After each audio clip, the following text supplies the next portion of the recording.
Hi friends, இன்றைக்கி என்ன video பார்த்தீங்கன்னா, பருத்தி போட்டிருந்தாங்க தோட்டத்தில். அது பருத்தி ஃபுல்லாக நல்லா வெடிச்சிருக்குன்னு சொல்லிட்டு எடுக்கலான்ட்டு ஃபஸ்ட்டு பறிஞ்சு எடுக்க போகிறாங்க. அதனால் பூஜை போட்டு எடுக்கலாம் அப்படின்னு சொல்லிட்டு மஞ்சள் குங்குமம் எல்லாம் எடுத்துகிட்டு போயிட்டு சாமிக்கு பூஜை பண்ணிவிட்டு நாங்கள் பருத்தி எடுத்தோங்க. அதுதான் வீடியோவை எடுத்திருக்கோம். வாங்க எப்படி பூஜை பண்ணிவிட்டு எப்படி எடுத்தோம்னு சொல்லிட்டு வீடியோவை காட்டுறேன்.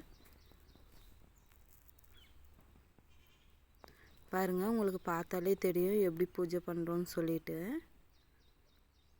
நம்ம எந்த ஒரு வெள்ளாமல் ஃபஸ்ட்டு நம்ம கையில் போட்டாலும் அந்த மாதிரி பூஜை பண்ணிவிட்டு போடுவாங்க.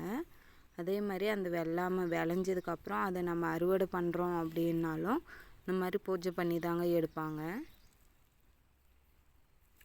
அது ரொம்பவே லாபத்தை கொடுக்குன்னு சொல்கிறாங்க. அதனால தான் நாங்களும் இந்த மாதிரி பூஜை பண்ணி தாங்க எடுப்போம். பாருங்கள், பூஜை ஓரளவுக்கு முடிஞ்சிருச்சு. ஊதுபத்தி கொளுத்தி வச்சு இன்னும் தேங்காய் உடச்சி கற்பூரம் கொளுத்திட்டு அவ்வளோதாங்க பூஜை முடிஞ்சிருச்சு. நம்ம பருத்தி எடுத்துடலாம். இப்போ தேங்காய் உடைக்கிறதுக்கு கல் இல்லைங்க, அதான் தேடி எடுத்துகிட்டு வந்தாச்சு. எடுத்துகிட்டு வந்து உடச்சிட்டோம். பாருங்கள், நம்ம எந்த ஒரு புது விஷயமாக ஆரம்பிக்கிறதுக்கு முன்னாடியும் சரி, ஆரம்பித்த பின்னாடி அதை நம்ம அறுவடை பண்ணும் போதும் சரி, சாமி கும்பிட்டா ரொம்பவே நல்லதுங்க.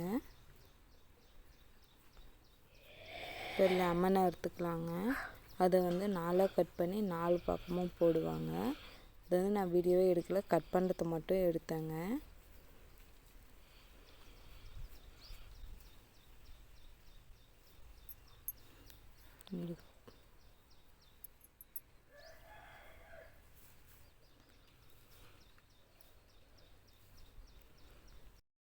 அவ்வளோதாங்க, இந்த வீடியோ இதோடு முடிச்சுக்கிறேன். பருத்தி எடுக்கிறது போட்டிருக்கேன். இந்த வீடியோ பிடிச்சிருந்தா லைக், ஷேரு, சப்ஸ்கிரைப் பண்ணுங்கள்.